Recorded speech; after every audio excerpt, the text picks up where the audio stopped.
আসসালামু আলাইকুম। বাঁশবাড়িয়া সমুদ্র সৈকত এটি চট্টগ্রাম জেলার সন্দ্বীপ উপজেলার একটি সুন্দর অপরূপ জায়গা, যেখানে রয়েছে সমুদ্রের বালুকা বেলা, 1 কিলোমিটার দৈর্ঘ্যের রাস্তা এবং ঘাট, যা দিয়ে সহজে মানুষ সন্দ্বীপে যাতায়াত করতে পারে।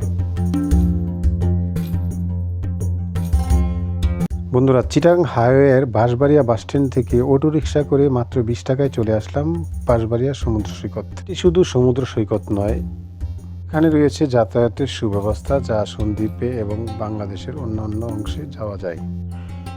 শুধু তাই নয়, এখানে নবনির্মিত ঘাটটি হওয়ার কারণে সহজেই ভ্রমণকারীরা সমুদ্র সৈকতে পৌঁছতে পারে নিরাপদে। আমি ঘাটের খুব কাছাকাছি রয়েছি। মাত্র 1 কিলোমিটার নবনির্মিত রাস্তা ধরে হেঁটে চলে গেলেই পাওয়া যাবে সেই সমুদ্র সৈকত, বাঁশবাড়িয়া সমুদ্র সৈকত। তবে যাবার আগে আমি এদিকটায় ঘুরে দেখতে চাই এবং আপনাদেরকে দেখাতে চেষ্টা করতেছি। বন্ধুরা, যারা এখনও আমার এই চ্যানেলটি সাবস্ক্রাইব করেননি কিংবা ফলো করেননি, প্লিজ সবাই সাবস্ক্রাইব এবং ফলো করে নেবেন। এটি হলো বাঁশবাড়িয়া সমুদ্র সৈকত, যেখানে কেওড়া গাছগুলি দাঁড়িয়ে আমাদেরকে স্বাগত জানাচ্ছে। সবুজ গাছের গালিচা বিছিয়ে দর্শনার্থীদেরকে আমন্ত্রণ জানাচ্ছে এই বাঁশবাড়িয়া সমুদ্র সৈকত। কেওড়া বনের মাঝ দিয়ে হেঁটে চলার আনন্দটাই অন্যরকম। ডান পাশে সমুদ্র সৈকত এবং বাম পাশে স্থলভাগ। আপনারা যারা দর্শনার্থী আছেন, যারা ঘুরতে ভালোবাসেন, এখানে আসবেন। এই বালুকাময় রাস্তা দিয়ে, এই সমুদ্র সৈকত দিয়ে বন্ধুবান্ধব, পরিবার পরিজনদেরকে নিয়ে ঘুরে বেড়ানোর মতো একটি স্থান, যা এখানে না আসলে উপলব্ধি করা কিংবা বোঝা মুশকিল।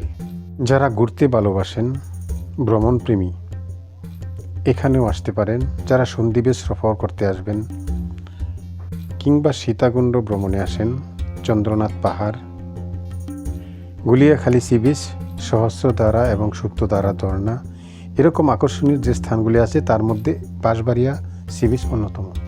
এখন আমি রয়েছি বালুকাময় সেই রাস্তার পাশে, যেটি প্রায় 1 কিলোমিটার দৈর্ঘ্য। সমুদ্রের সেই ঘাট, যেখান থেকে সন্দ্বীপে কিংবা বাংলাদেশের অন্য অন্য অংশে নৌপথে কিংবা স্টিমারে করে যাওয়া যায়, সেখানে আস্তে আস্তে করে আমি ঘাটের সেই রাস্তা ধরে যতদূর সম্ভব এগোতে যাচ্ছি। আপনারা দেখতে পাচ্ছেন যে কত মজবুত করে ঘাটটি করে তোলা হয়েছে, কিন্তু ঝড় জলোচ্ছ্বাসের কারণে কিছু অংশ ভেঙে গিয়েছে, যা আপনারা দেখতে পাচ্ছেন এবং আমি দেখছি। আমার সামনে যে সোজা অংশটুকু, এটি হলো বঙ্গোপসাগর, আর যে রাস্তা ধরে এগোচ্ছি এটি হলো সেই নবনির্মিত সুন্দর সেই ঘাটটির রাস্তা। কিছু কিছু অংশ ভেঙে গেছে। আস্তে আস্তে এগোচ্ছি সামনের দিকে, যতটুকু যাওয়া সম্ভব সেটুকু যাব এবং আপনাদেরকে দেখাবো কত চমৎকার। বাংলাদেশের এমন কোনো জেলা শহর নাই যেখান থেকে চট্টগ্রামের বাস না পাওয়া যায়।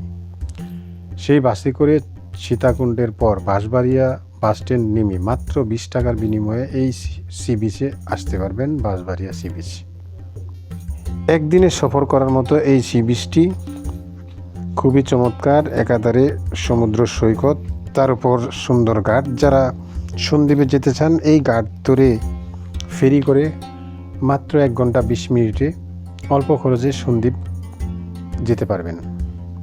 এখানে স্থানীয় ভাইয়েরা যারা মাছ শিকার করবে প্রস্তুতি নিচ্ছে। আমি এখানে কিছুক্ষণ দাঁড়িয়ে দেখলাম তাদের মাছ শিকার করার প্রস্তুতি। এখন সামনের দিকটায় যায়, যারা বড়শি পেতে বসে রয়েছে মাছ শিকার করার জন্য। যেহেতু আমি একা বাংলাদেশের বিভিন্ন প্রান্তে ছুটে বেড়াই, এখানেও একা একটু ভয় কাজ করে, যেহেতু অপরিচিত লোক আমি, যদি কিছু হয়ে যায়, সেজন্য বেশিক্ষণ না থেকে, এখানে বেশিক্ষণ সময় না দিয়ে ছুটে চলে যাচ্ছি সামনের দিকটায়। যত দূর দুচোখ যাই মন ভরে দেখছি এবং আপনাদেরকে দেখাতে চেষ্টা করছি। এটি একেবারে সমুদ্রের সেই ঘাটের প্রান্ত, যার পরে শুধু বিশাল সাগর এবং মাঝখানে রয়েছে সন্দ্বীপ। আমার অন্য ভিডিওতে আপনারা এই সন্দ্বীপের সম্পর্কে উপস্থাপন করেছি। যাদের ভালো লেগেছে তাদেরকে অনেক ধন্যবাদ। যারা আমার এই ভিডিওতে নতুন, সাবস্ক্রাইব করে নেবেন, ফলো করে নেবেন। আমি আশাবাদী আপনারা অবশ্যই করবেন।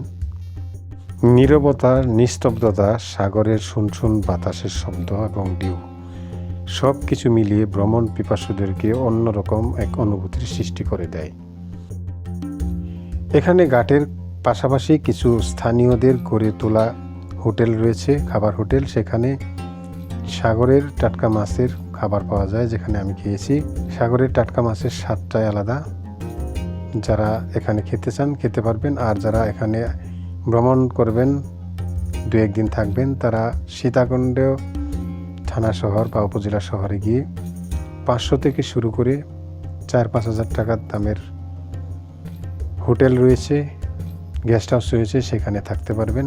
চন্দ্রনাথ পাহাড়, বাঁশবাড়িয়া সি বিচ, সহস্রধারা এবং সূত্রধারা ঝর্ণা, এই সমস্ত পর্যটন স্থানগুলি দেখতে পারবেন। আশা রাখি আমার ভিডিওটি সবার কাছে ভালো লেগেছে। পরবর্তী ভিডিও দেখার আমন্ত্রণ জানিয়ে আমি আমার ভিডিও থেকে বিদায় নিচ্ছি। তবে আমি আবার বলছি, যারা এখনও আমার এই চ্যানেলটি সাবস্ক্রাইব কিংবা ফলো করেননি, সবাই সাবস্ক্রাইব এবং ফলো করুন। আল্লাহ হাফেজ।